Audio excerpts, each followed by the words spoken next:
Saudi আরবে সড়ক দুর্ঘটনায় লক্ষ্মীপুরের রামগঞ্জ উপজেলার একই পরিবারের ৫ জন সহ মোট ৬ জন নিহত হয়েছেন। রোববার দিবাগত রাতে এই দুর্ঘটনা ঘটে। নিহতরা হলেন রামগঞ্জ উপজেলার নলচড়া গ্রামের প্রবাসী মোহাম্মদ মিজানুর রহমান, তার স্ত্রী ফারজানা ইয়াসমিন সুমুই, ৩ কন্যা মেহেরা ফরোজ, ফাইজা ইসলাম ও ফারজিন নূর সুভা এবং গাড়ির চালক বাবর। দুর্ঘটনার খবর ছড়িয়ে পড়ায় এলাকায় নেমে এসেছে শোকের ছায়া।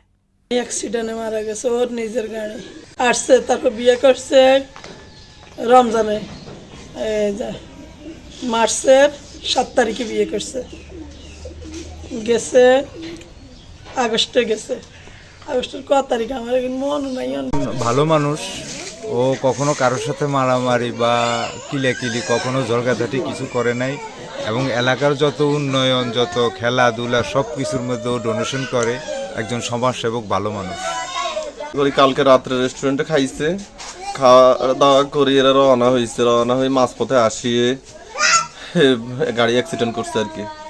রাত্রে 3টার দিকে আমার ফোন দিচ্ছে, রুমের এক লোকে ফোন দিচ্ছে, ফোন দিয়ে বলছে যে গাড়ি অ্যাক্সিডেন্ট। গত রাত্রে সৌদি টাইম 11টা এবং বাংলাদেশ টাইম রাত্রে 2টায় গাড়ি অ্যাক্সিডেন্ট করে মিজানের ফ্যামিলি সহ, মিজানের 3 মেয়ে সহ মারা গেছে, আমরা এতটুকু জানি। মিজান ব্যাপারে আমার আপন ফুফাতো ভাই, বড় ফুপুর ছোট ছেলে। উনি সৌদি প্রবাসী, সৌদিতে হোটেল ব্যবসা, দীর্ঘ সুনামের সাথে উনি ব্যবসা করে আসতেছে। ওনার এলাকায় অনেক সুনাম আছে, সাংস্কৃতিক সামাজিক কর্মকাণ্ডের সাথে উনি জড়িত ছিল। গত কিছুদিন আগে ওনার পরিবারকে উনি উমরা হজে নেয়।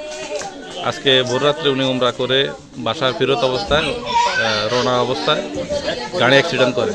মোনা খুবই মেধাবী এবং নম্র ভদ্র মার্জিত একটা শিক্ষার্থী ছিল, এবং তার যে ছোট বোন ফাইজা খুবই ভালো এবং মেধাবী মেয়ে ছিল। তারা নম্র ভদ্র, কারোর সাথে কখনো সবার সাথে ভালো ব্যবহার করতো।